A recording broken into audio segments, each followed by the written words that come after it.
दादांच्या पाठीशी खंबीरपणे उभं राहण्याची भूमिका घेतली आणि दाखवून दिलं की बारामती हे दादांचं कुटुंब आहे. आणि प्रत्येक जण म्हणत होतं की आम्ही दादांच्याच पाठीशी खंबीरपणे उभं राहणार आहोत. प्रत्येक नेत्यांनी मोठ्या पदावर जावं असं प्रत्येक कार्यकर्त्यांचं आणि जनतेचं तिथल्या मत असतं आणि तसं बारामतीकरांनी त्यांचं मत तिथे दाखवलेलं आहे आपल्या पोस्टरमधून. काही मोठ्या मताधिक्याने अजितदादांचा विजय झालाय. जवळपास लाखाच्या पुढे लीड जाण्याची शक्यता आहे. वहिनी, आपण पाहतच आहे अजून मतमोजणी सुरू आहे आणि दादांची घोडदौड चालूच आहे आपण बघतोय. आणि तुमच्या म्हणण्याप्रमाणे नक्कीच लाखाच्या पुढे लीड जायला असं दिसतंय एकंदर. बारामतीकरांनी भरभरून असं दादांना प्रेम दिलंय, कसं बघताय याकडे? खरं तर मी सुरुवातीलाच बारामतीच्या मायबाप जनतेचे सर्व मतदारांचे मी मनापासून दादांच्या तर्फे आणि माझ्यातर्फे मनापासून सगळ्यांचे आभार मानते.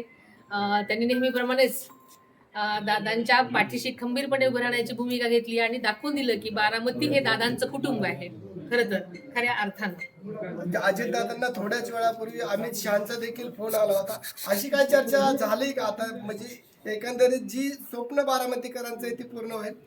खरं तर मी तुमच्याकडनंच ऐकते, कारण मी सकाळपासून लोकांमध्येच असल्यामुळे मला कल्पना नव्हती खरं तर. पण सगळ्यांची इच्छा असेल तर चांगलीच गोष्ट आहे. वहिनी साहेब, लोकसभेच्या आणि विधानसभेच्या दोन्ही निवडणुकांना तुम्ही सामोरं गेला. आजचा जो निकाल आहे याच्यानंतर काय भावना आहेत? कारण लोकसभेला दादांना ज्या पद्धतीनं काही गोष्टींना सामोरं जावं लागलं होतं, आजच्या निकालानंतर मतदारांविषयी काय?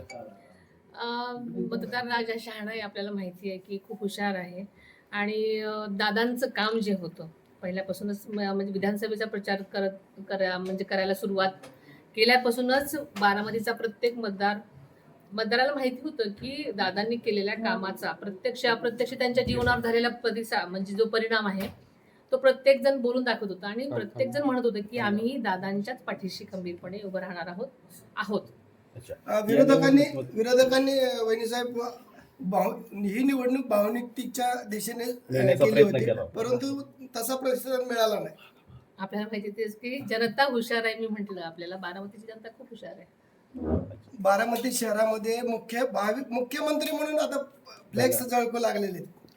प्रत्येक नेत्यांनी मोठ्या पदावर जावं असं प्रत्येक कार्यकर्त्यांचं आणि जनतेचं तिथल्या मत असतं आणि तसं बारामतीकरांनी त्यांचं मत तिथे दाखवलेलं आहे आपल्या पोस्टरमधून.